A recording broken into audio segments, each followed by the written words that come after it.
예, 오늘은 예배 세 번째 시간으로 우리가 화목제물을 함께 살펴보려고 합니다. 먼저 첫 번째로는 전부를 태워드리는 번제를 우리가 먼저 살펴보았습니다. 번제는 하나님께 전적으로 다 드리는 것, 전적인 헌신을 의미한다라고 말씀을 드렸습니다. 두 번째 시간에 우리는 곡식을 태워드리는 소제에 대해서 우리가 말씀을 나누었고, 소제는 우리가 하나님께 즐거이 항복하는 제사다, 예배다라고 말씀을 드렸습니다. 바라기는 우리 하나님께 나아가는 이 자리가 여러분들 즐거운 발걸음이 되셨기를 바라고, 그리고 나의 의지와 나의 생각을 고집하며 그것을 관찰하는 시간이 아니라 하나님께 내가 항복하는 시간, 하나님의 계획과 하나님의 모든 주도권을 인정하고 그것을 받아들이는 그런 성도 되시기를 간절히 축원합니다. 이제 세 번째로 우리는 화목제에 대해서 말씀을 함께 나누려고 합니다. 화목제, 이 화목제는 우리가 하나님께 나와 예배자로서 엎드려 예배드리는 하나님과 나와의 그 단독자로서의 만남, 그 상태의 예배에서 조금 더 확장되는, 예배의 범위 확장되는 그런 것을 우리에게 보여줍니다. 예배를 통해서 우리가 함께 기뻐한다라는 의미를 함께 찾아보도록 하겠습니다. 오늘 예배를 통해 우리 나 혼자 하나님께 나아가서 즐거움과 기쁨과 감사를 누리는 것이 아니라 나에게 주어진 그 기쁨을 우리 모든 다른 성도들과 함께 나누어 그 기쁨을 더욱 배가시켜 나가는 그런 우리 성도님들, 우리 교회 되기를 간절히 축원합니다. 먼저 화목제를 살펴보는데요. 자, 화목제의 이름에 그 제사의 목적이 분명하게 드러나고 있습니다. 화목제는요, 화목을 위해서 드리는 제사입니다. 화목을 위해서 드리는 제사. 원어로 말씀을 드리면 제바 셜라밈이라고 되어 있습니다. 제바는 제사라는 의미이고, 셜라밈은 이것은 그 샬롬의 복수 형태입니다. 샬롬은 다 아시죠? 무슨 뜻이죠? 샬롬이? 예, 평안을 얘기하는 단어지요. 그래서 평안 혹은 온전함이라는 뜻을 가지고 있는데, 당신이 온전하기를 원합니다 라는 의미로 샬롬이라고 인사를 나누지요. 그 샬롬의 복수 형태다라고 생각하시면 되겠습니다. 우리 한글에는요, 이 화목제물에 대해서 여러분 성경책 밑에 보시면 아마 1번 해가지고 감사제라고 적혀 있을 텐데, 화목제물을 감사제로도 부릅니다. 감사제라고도 부르고, 이것을 경우에 따라서 그 감사제 혹은 낙헌제, 서원제 이런 식으로 이름을 부르고 그 각각의 목적에 따라서 드리는 제사이기도 합니다. 그래서 내가 하나님께 감사할 일이 있어서 드리는 제사, 얼마나 기특합니까? 의무로 드리는 것이 아니고 감사로 드리는 제사, 참 기쁜 제사이죠. 그리고 내가 하나님께 서원해서 드리는 제사, 그런 제사가 바로 이 화목제예요. 그리고 낙헌제라고도 부르는데, 자원제라고도 부르는데, 감사와 기쁨으로 드리는 제사라는 그런 의미를 가지고 있습니다. 근데 무엇보다 이제 이 화목제의 목적은 뚜렷합니다. 관계의 회복을 위한 제사예요. 관계의 회복을 위한 제사. 관계의 회복을 말한다라는 것은 관계가 있다라는 것인데, 가장 먼저 우선시해야 될 관계는 하나님과 나와의 관계이지요.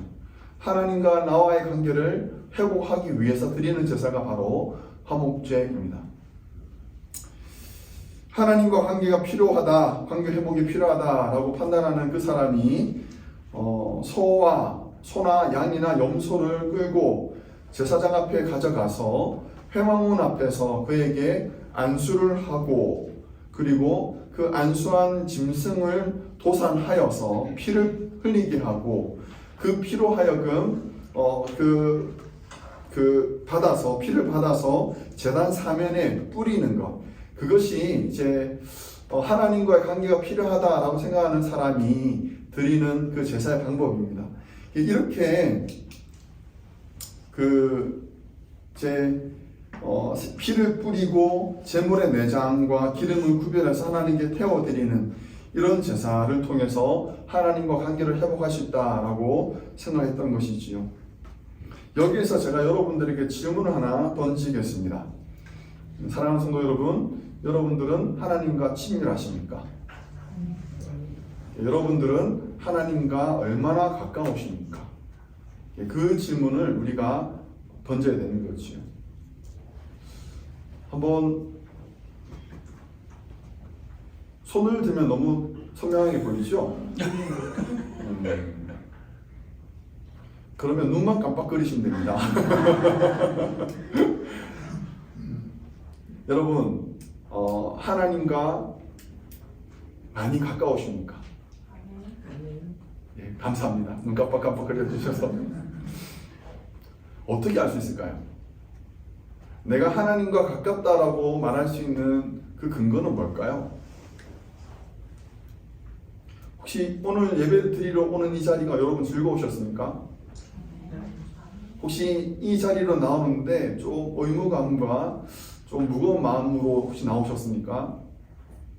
만약에 하나님 뵙기가 꺼려진다면 거리가 조금 먼 거예요. 그렇지만 예배를 드리러 나오는 이 여러분들의 발걸음이 가벼웠다든지 예배를 드리기 위해서 내 마음이 간절히 사모했다면 여러분 그것은 분명히 하나님과 가깝다라고 말할 수 있는 증거는 됩니다.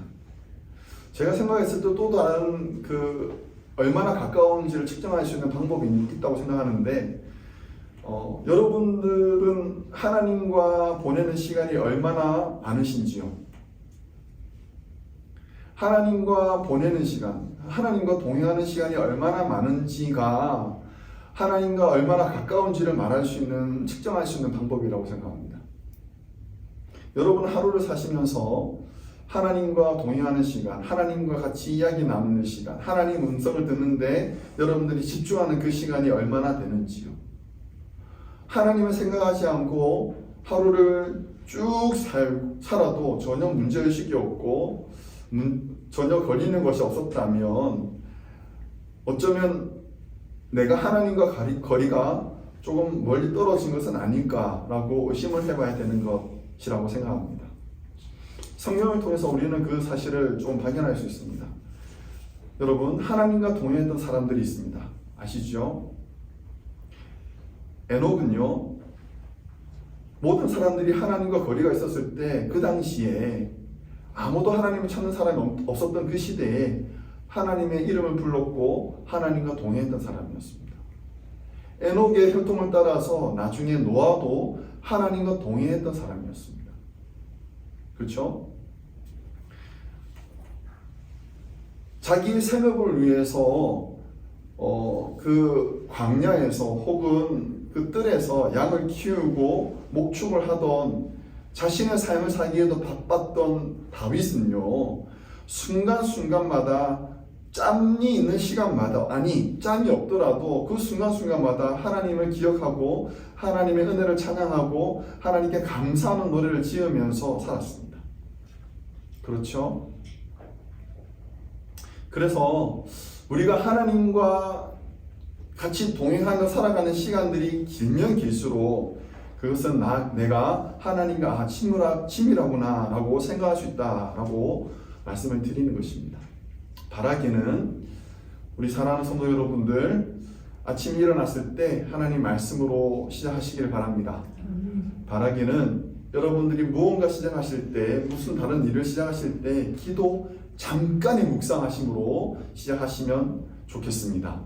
여러분들 무언가 하고 계실 때 여러분들의 입술에서 찬양이 삐져나오시기를 간절히 바랍니다. 삐져나온다는 표현이 좀 이상하지만 그것은 내 안에 가득 찼기 때문에 흘러나오는 표현입니다. 우리 마음속에 하나님을 기쁘시게 하는 찬양이 가득 차시길 바라고 설거지하다가 혹은 운전하다가 무언가를 하던 중에 여러분들의 입술에서 찬양이 흘러나오시기를 간절히 축원합니다. 그리고 하루를 마칠 때 오늘 하루도 주님 인도하심으로 말미암아 내가 오늘 감사히 살았습니다라고 고백하고 감사를 드리는 그런 우리 성도 되시기를 주의 이름으로 간절히 축원합니다. 자, 정말 가까이 져야 될 텐데요. 성경에는요, 이런 사람이 있습니다.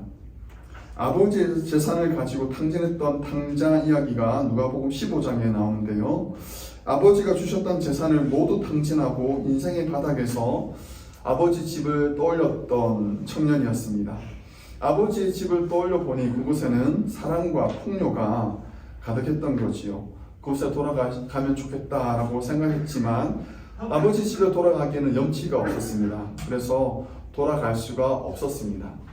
아버지 집에 가면 좋겠는데 염치가 없어서 너무 죄송해서 돌아가지 못하는 시간들이 하루하루 길어지며 시간들을 허비하고 있었던 중에 탕자가 모르고 있었던 것이 한 가지 있었습니다.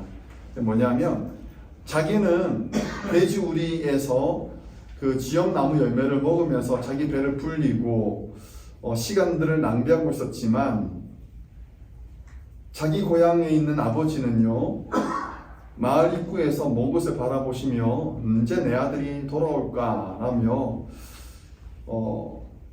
마음 졸이시면서 기다리고 있었다는 사실입니다. 그 사실을 탕자는 몰랐던 거죠. 그렇죠?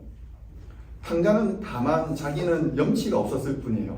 너무 죄송했습니다. 그래서 아버지께 나아가지 못했던 건데 아버지의 마음은 달랐던 거죠. 우리가 이 사실을 알고 있습니다. 그렇죠? 그렇다면 여러분, 탕자에게 우리가 해주시는 말은 뭘까요? 지금 자기의 잘못을 자책하며 염치 없어서 힘들어하고 있는 탕자에게 우리가 해줄 수 있는 말은 뭘까요? 일어나, 아니겠습니까? 일어나, 집으로 돌아가. 아버지 너 기다리고 계셔. 두 팔 벌리고 기다리고 계셔. 지금 돌아가. 괜찮아, 아버지 모든 걸 다 잊으셨어. 괜찮아, 너 돌아가. 라는 말을 우리가 탕자에게 해줄 수 있지 않겠습니까? 똑같은 말을 우리 자신에게도 해야 되는 거죠. 똑같은 말을 우리 자신에게도 해야 됩니다. 하나님께 나아갈 염치가 없어서 나는 교회 못 갑니다 라는 분들도 계십니다. 내가 어떻게 살고 있는데 너무 죄송해서 저는 교회 못 갑니다 라는 분들이 간혹 계세요. 제가 교회 가면 교회 덕이 안 됩니다. 저 때문에 사람들이 교회 떠납니다 라고 말하는 분들도 있어요. 염치가 없대요. 너무 미안하대요. 그런 분들에게 우리가 일러줘야 될 말씀이 바로 이겁니다. 일어나! 자리를 털고 지금 아버지께로 가야 돼. 아버지께서 너를 지금 두 팔 벌리고 기다리고 계셔. 아버지 만나야 돼. 아버지 너를 보듬어 주실 거야. 너가 지금 이 돼지우리에서 땅을 파며 돼지 음식을 먹는 것보다 지금 너가 먹어야 될 것은 아버지 집에서 너를 위해 차려진 음식을 먹는 것이야 라는 것이 바로 하나님 앞에 염치 없어서 나아가지 못하는 많은 성도들과 혹은 죄로 인하여서 하나님과 거리가 있다고 느끼고 있는 우리 자신에게 해줘야 될 말씀 아니겠습니까? 이사야는 이렇게 말합니다. 이사야서 30장 18절 말씀입니다. 같이 한번 읽어보겠습니다. 그러나 여호와께서 기다리시나니 이는 너희에게 은혜를 베풀려 하시며 일어나시리니 이는 너희를 긍휼히 여기려 하심이라. 아멘. 여러분, 하나님은요 기다리시는 정도가 아닙니다. 우리와 화목하게 하기 위해서 먼저 손을 내미셨습니다. 염치 없어서 손 내미지 못하는 우리에게 먼저 손을 뻗어주시면서 잡아! 라고 얘기하시는 거예요. 내가 너를 절대 놓지 않을 거야 라고 말씀하시는 거죠. 그 정도도 아니지요. 손만 내뻗은 것이 아닙니다. 우리를 온전히 구속하기 위해서, 하나님과 우리를 화목하게 하기 위해서 하나님은요 자기 아들을 지불하셨습니다. 자기 아들을 희생시킴으로 죄값을 지불하셨습니다. 자기 아들을 아끼지 아니하신 우리 하나님께서 무엇이 아깝겠습니까? 그만큼 저와 여러분을 하나님은 사랑하고 계시고요. 가깝게 지내길 원하시고요. 좀 더 가까이 다가오기를 원하고 계십니다. 사도 바울은 이렇게 말합니다. 로마서 5장 말씀인데 우리가 아직 연약할 때래요. 우리가 아직 힘이 없을 때, 미천할 때, 비참할 때 기약대로 그리스도께서 경건하지 않은 자를 위하여 죽으셨도다. 우리가 아직 죄인 되었을 때, 우리가 아직 죄 우리에서 뒹구고 있을 그때에 그리스도께서 우리를 위하여 죽으심으로 하나님께서 우리에 대한 자기 사랑을 확증하셨느니라. 여러분, 심지어는 우리가 하나님의 원수 되었을 때, 여전히 우리가 하나님의 마음을 상하게 하고 하나님을 괴롭게 하고 있을 그때에도 우리를 위하여서 자기 아들을 죽이심으로 말미암아 하나님과 우리를 화목하게 하셨습니다. 사랑하는 성도 여러분, 하나님과 화목하시기를 간절히 바랍니다. 하나님과 친밀하시길 바랍니다. 그냥 교회 나오는 정도, 예배 한번 드리는 정도로 만족하는 그런 정도가 아니고요. 여러분, 하나님은 여러분들을 건지기 위해서 자기의 가장 귀한 것을, 가장 소중한 것을 아낌없이 소비하셨습니다. 여러분, 그만큼 귀하고 소중한 존재들이고요. 하나님의 마음을 좀 더 안다면 하나님께 한 발짝 더 나아가시길 바랍니다. 한 번 더 기도하십시오. 한 번 더 말씀을 읽으십시오. 한 번 더 하나님을 생각하십시오. 한 번 더 하나님께 손들고 기도하십시오. 하나님과 더 깊은 친밀한 그 교제 자리에 우리가 나아가서 하나님과 깊은 사랑을 나누는 복된 성도 되시기를 주의 이름으로 간절히 축원합니다.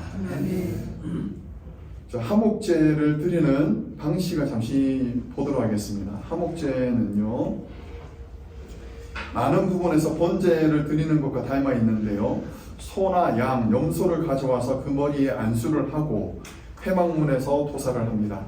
피를 받아서 제단 사방에 뿌리고 제물을 불에 태워 드립니다. 자, 여기까지가 번제와 화목제가 동일한 모습인데, 근데 차이점이 있습니다. 보시면, 자, 화목제는요, 번제처럼 전부를 태워 드리지 않습니다. 자, 3절 4절 말씀을 같이 읽어보겠습니다. 3절 4절. 그는 또 화목제의 제물 중에서 여호와께 화제를 드릴지니 곧 내장에 넣힌 기름과 내장에 붙은 모든 기름과 두 콩팥과 그 위에 기름 곧 허리 쪽에 있는 것과 간에 넣힌 거풀을 콩팥과 함께 떼어낼 것이요. 자, 이렇게 보시면 하나님께 드려야 될 것을 크게 두 가지로 구분을 합니다. 첫 번째는 그 내장의 기름이에요. 내장의 기름. 그러니까 보시면 콩팥 주변에 있는 기름, 허리에 있는 기름, 간에 덮인 뭐 그런 기름들, 이런 것들 다 구분해가지고 그것을 태워드린다. 그리고 두 번째가 간과 콩팥을 드린다라고 되어 있습니다. 자, 성경에서 제가 지난주에 말씀을 잠시 드렸지만 성경에서 기름은요, 가장 좋은 것을 의미할 때 사용되는 단어입니다. 기름, 기름지다라고 얘기하는 것은 최상의 의미를 얘기하는 거예요. 오늘날 우리가 땅을 얘기할 때도 오늘날 뭐 가장 좋은 땅이라고 하면 입지가 좋은 땅이라고 얘기하겠지만 고대에서 좋은 땅은 기름진 땅입니다. 기름진 땅. 기름진 땅은 씨를 뿌리면 그것이 열매를 쉽게 맺는 그런 땅을 기름진 땅이라고 얘기하지요.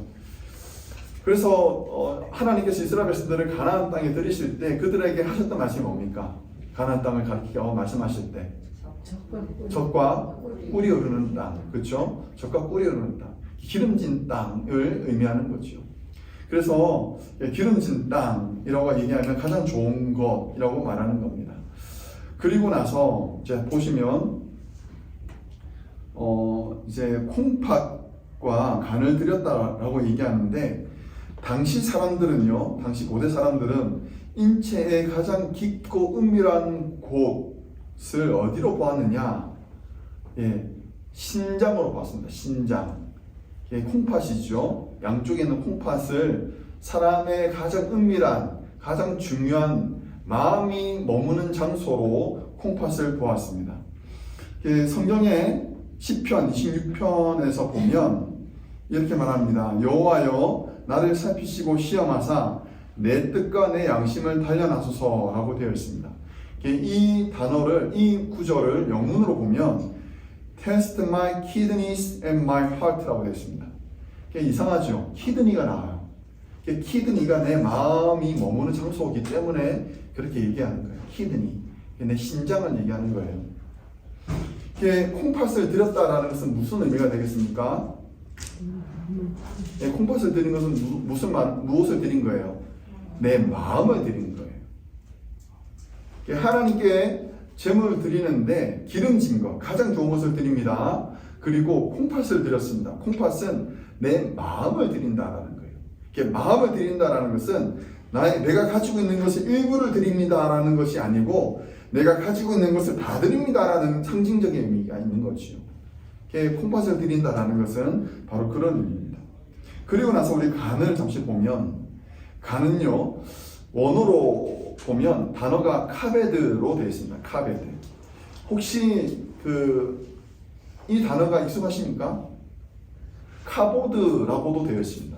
성경에 카보드 혹은 카베드라고도 많이 나오는데 영광이라는 단어로 많이 사용됩니다. 왜 이 영광이 있냐? 카보드라는 이 단어는요 무겁다라는 의미를 가지고 있거든요. 무겁다, 무거운 것을 말하는 거예요. 그래서 하나님을 무겁게 여기는 것, 그것이 바로 하나님을 영광스럽게 한다라는 의미인데, 마찬가지로 우리 신체에서 간은요 가장 무거운 기관 중에 하나입니다. 가장 무겁습니다. 간 좋아하십니까? 예, 소 내장, 돼지 내장 이런 거 드시는 분, 즐겨 드시는 분들은 잘 아실 거예요. 간은요, 무겁습니다. 굉장히 무겁습니다. 색깔도 빨갛거든요. 그러다 무겁기는 엄청 또 무겁습니다. 그래서 옛날 고대 사람들은 간을 어떻게 생각했냐면, 간에서 피가 만들어지는구나, 간에서 피를 보관하는구나 라고 생각했던 거예요. 여러분, 피는 뭐예요? 성경에서 생명이에요. 그래서 간은 생명이 시작되는 곳이다 라고 보는 거죠. 간을 드린다라는 것은 뭐예요? 생명을 드린다라는 거예요. 우리가 이 제물의 기관들을 드린 것, 이 2개 기관 혹은 3개 기관을 드린 것으로 작은 것을 드렸다라고 치부하겠지만, 우리가 그 의미를 안다면 여러분, 작은 것을 드린 것이 아니고 전부를 드린 거예요. 내 마음을 드린 거예요. 내 생명을 드린 거예요. 그래서 화목제물을 드리는 데 있어서 지방과 기름과 그리고 내 신장과 간을 드린다. 이것은 내 마음과 생명 그리고 나의 가장 좋은 것을 드린다라고 우리가 보는 것이지요. 여러분, 하나님은 예배자의 마음과 예배자의 삶을 받기를 원하십니다. 여러분, 하나님이 원하시는 것은 지금 우리가 예배 드리는 10시부터 11시까지 예배 시간이 아니라 여러분들의 삶을 원하시고요. 그리고 여러분들의 조그만 관심이 아니라 여러분들의 마음을 원하십니다. 여러분들이 하나님께 드려야 될 것이 바로 여러분들의 온전한 마음과 여러분들의 일상생활이에요. 하나님이 받으시는 예배가 뭡니까? 우리 지난주에도 살폈지만 하나님께서 기뻐 받으시는 예배는 우리의 마음과 뜻과 힘과 정성과 생명을 다해서 드리는 예배 아닙니까?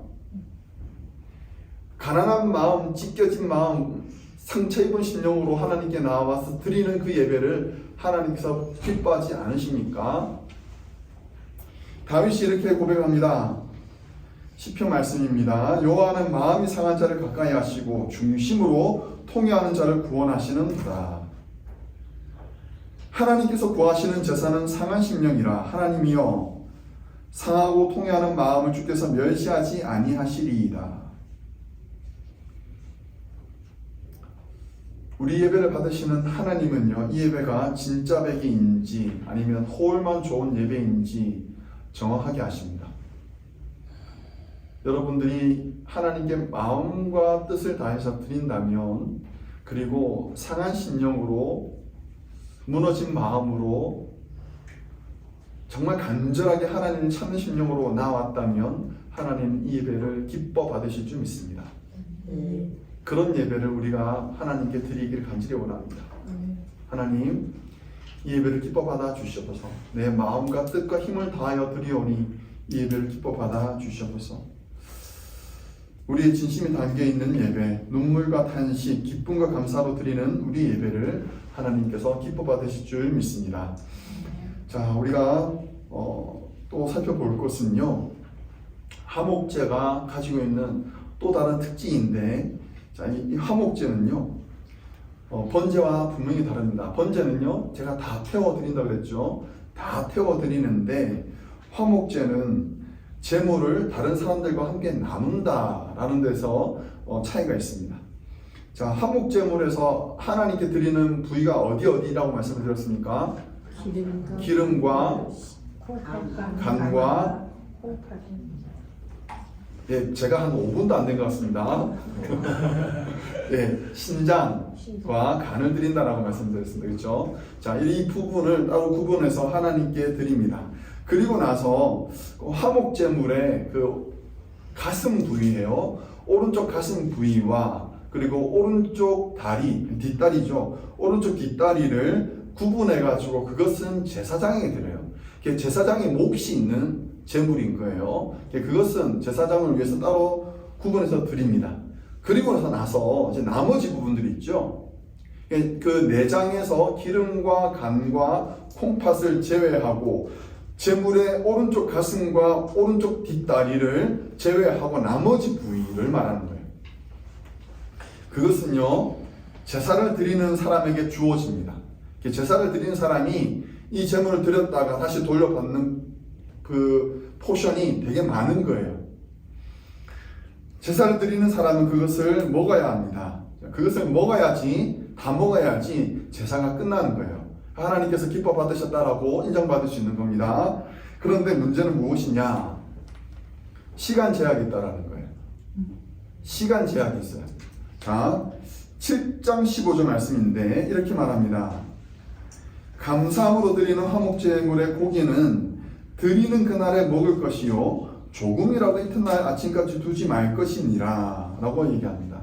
자, 제가 말씀을 드리면서 이 화목제는 감사제 그리고 서원제, 자원제 이 세 가지가 있다고 말씀을 드렸고 구분이 된다라고 말씀을 드렸는데, 감사함으로 드리는 제물인 경우에는 제물을 드렸던 그날 다 먹어야 되는 거예요. 그 다음 날까지 남아있으면 그것은 부정한 것이 되는 거예요. 반면에 서원제와 자원제 이 두 개의 제사로 드린 그 화목제물인 경우에는 하루가 더 주어집니다. 이렇게 말합니다. 그의 예물의 제물이 서원이나 자원하는 것이면 그 제물을 드린 날에 먹을 것이요 그 남은 것은 이튿날에도 먹되 그 제물의 고기가 셋째 날까지 남았으면 불사를 지니라고 얘기합니다. 그러니까 하루가 더 주어지는 거예요. 감사로 드린 경우에는 당일에 다 먹어야 되고 서원과 자원인 경우에는 이틀 동안 먹어야 됩니다. 자, 3일자가 되면 부정해집니다. 부정해진 것을 먹으면, 그것을 손을 대면 손을 댄 사람도 부정해집니다. 이 좀 이상한 제도지요. 이상한 제도라고 보입니다. 자, 한번 우리가 생각을 해봅시다. 600kg의 소 한 마리를요 도축을 하면 얼마 정도 남느냐? 약 360kg 정도 남습니다. 그러니까 도축을 하면 피가 다 빠지고 뭐 기름 다 빠지고 하는 거예요. 그렇게 하면 약 600에서 360이 남은 거니까 상당히 많이 빠지는 거예요. 자, 360kg이 남았습니다. 거기에서 뼈를 발굴하면 약 110kg가 빠진대요. 자, 그러면 얼마나 남습니까? 자, 250. 역시 빠릅니다. 250kg이 남습니다. 역시 이렇게 얘기를 해야지 바로 나오는데. 자, 250kg이 남았습니다. 250kg을 여러분 감사로 드린 경우에는 얼마 동안 먹는다고요? 당일 다 먹어야 돼요. 24시간이에요. 자, 자, 우리가 식당에 가서 1인분 주세요라고 하면 얼마 줍니까? 290g. 사람마다 좀 다르더라고요. 200g에서 많이 먹는 분은 300g까지 먹는다고 얘기합니다. 한 180에서 180에서 300g까지 이제 약간 다르더라고요. 자, 우리가 퉁쳐서 200g이라고 합시다. 200g. 200g을 아니 200g 뭐 한 번 먹는데 200g만 먹겠습니까? 그렇죠? 남자들 한 번 먹으면 또 먹잖아요. 전투적으로 먹잖아요. 자, 그래서 죽으러 먹어서 내가 한 끼 먹는데 1kg을 먹는다고 생각합시다. 예, 죽으러 먹어야 되니까 제목을 먹어야 될 거 아닙니까? 죽으러 먹어가지고 내가 1kg를 한 끼 먹는다. 그래서 내가 3끼를 먹는다 합시다. 그러면 내가 먹을 수 있는 양이 얼마예요? 물론 먹다가 탈이 날 수는 있겠지만 3kg를 먹는 거예요. 아까 전에 제가 얼마 남았다고 그랬죠? 도축하고 뼈를 다 밟고 나면 얼마 남는다고요? 250에서 3을 빼면 얼마 남습니까? 247kg이 남습니다.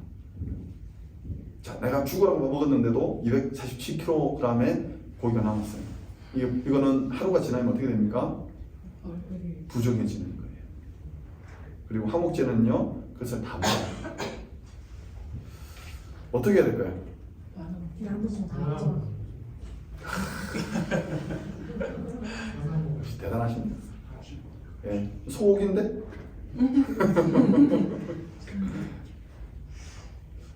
얼마나 모아야 될까요? 아, 계산하셨어요? 모르겠어요. 남자들만 이제 뭐 1kg을 3번 먹는 사람들 남자들만 모은다 그러면 약 80여 명이 필요하겠죠. 뭐 다들 그러겠습니까? 뭐 적게 먹는 사람도 있고 그러면 100여 명을 모아야 됩니다.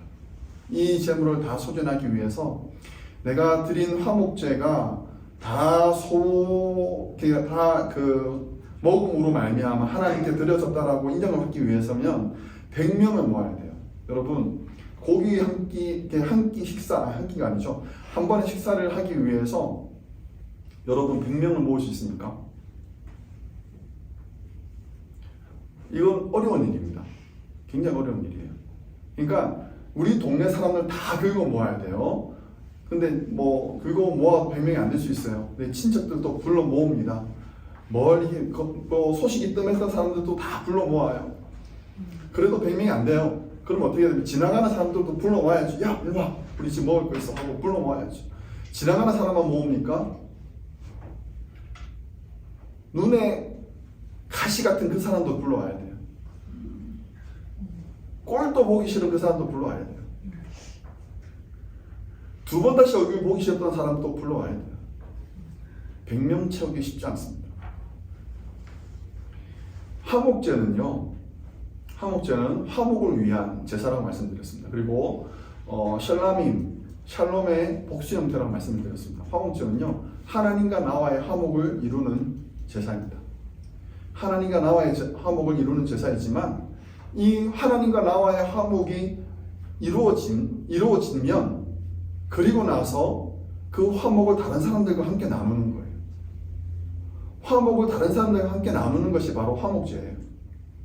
나만 하나님과 관계가 회복되는 것으로 할렐루야 아멘으로 끝나는 것이 아니고 내가 받은 은혜와 그 감사를 다른 이들에게도 같이 나누어 주는 것이 화목제예요. 그것이 화목제를 통해서 우리가 배우는 예배의 모습이에요. 오늘 우리가 이 자리에서 예배를 드리고 하나님의 은혜에 대해서 감사하고 할렐루야 하고 하나님의 말씀의 깊이를 깨닫고 그래서 감격하고 좋아서 집으로 돌아가 놓고는 여전히 자녀들에게 소리 지르고 여전히 남편과 아내에게 짜증을 내고 여전히 얼굴 다시는 보지 않는 그 사람들과 거리를 두고 살아가고 있다면 그건 우리의 예배가 무언가 잘못됐다라는 것을 보여주는 것입니다. 하나님과의 관계가 회복된 사람은요, 다른 사람들과의 관계가 회복되기 위해서 손을 내밀어야 됩니다. 누구처럼요? 하나님처럼. 하나님 우리에게 먼저 손 내미셨잖아요. 자기의 가장 좋은 것을 지불하시면서 먼저 손 내미셨거든요. 그 은혜를 입었던 예배자는요, 다른 이들에게도 손을 내밀어야 되는 거예요. 오라고요. 나와 함께 먹고 즐기자고요. 이곳에 예수님의 몸이 있고 예수님의 피가 있다. 함께 우리 먹자. 그것이 우리가 드리는 성찬식 아닙니까? 그것이 예수님이 마지막 날 제자들과 함께 나누었던 성찬식 아니었습니까?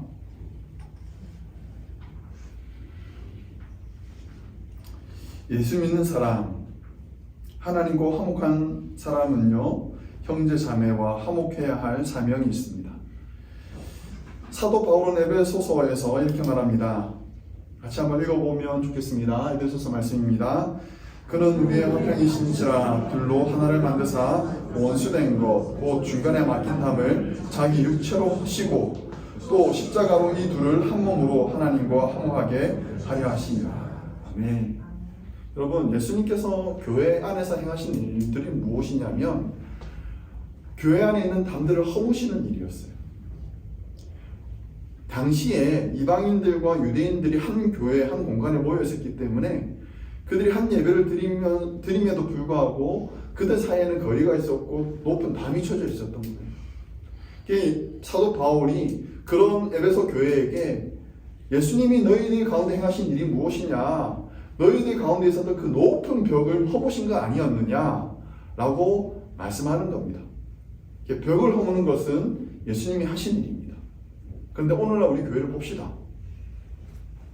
예수님은 벽을 허무셨는데 그 은혜를 입은 성도들은 무엇을 하고 있습니까? 벽을 다시 쌓고 있어요. 교회를 나누고 있어요. 나는 바울파, 나는 아볼로파, 나는 그리스도파 하면서 자기들 안에서 구분을 짓고 내 편, 네 편 나누고 서로 상종하지 않고 이야기도 나누지 않고 하는 모습이 오늘날 우리 교회들 가운데 얼마나 많이 있습니까?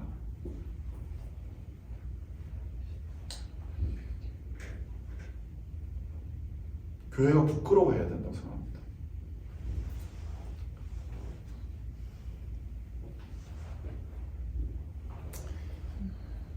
예수님께서 허물어 놓으신 그 벽을 꾸역꾸역 다시 쌓고 있는 오늘날 많은 교회들에게 화목제는요, 우리가 배워야 할 것이 너무나도 많습니다. 사랑하는 성도 여러분, 하나님과 우리 사이에 그 서먹한 관계가 회복되기를 간절히 축원합니다. 우리가 원하는 것보다 하나님께서 더욱 원하고 계십니다. 우리가 하나님과 화목하게 하기 위해서 예수님께서 자기 몸을 찢고 생명을 쏟으시면서까지 우리를 위한 화목제물이 되어 주셨습니다. 사도 요한은 이렇게 말합니다. 그는 우리 죄를 위한 화목제물이니 우리만 위할 뿐 아니요 온 세상의 죄를 위하심이라. 우리가 연약하고 여전히 죄인 되었을 때에, 심지어는 우리가 원수 되었을 때에도 하나님은 우리에게 찾아오셔서 샬롬의 손길을 내미셨습니다. 그 손을 붙잡으시기 바랍니다. 염치 없다고, 자격 없다고 뒷걸음치지 마시기 바랍니다. 하나님과 친밀하시기 바랍니다. 하나님과 깊은 교제, 하나님과 동행하는 그런 삶 살아가시길 바랍니다. 그런 은혜를 누린 성도라면 우리 주변에 있는 많은 형제 자매들에게 손을 내미시기 바랍니다. 그들과 화목하시기 바랍니다. 하나님께서 우리에게 손을 내미신 것 같이 우리도 평화의 손을 내밀어서 참된 평화를 이루어 나가는 우리 사랑하는 성도님들, 가정들과 여러분들의 삶의 환경과 그리고 우리 교회가 되기를 주의 이름으로 간절히 축원합니다.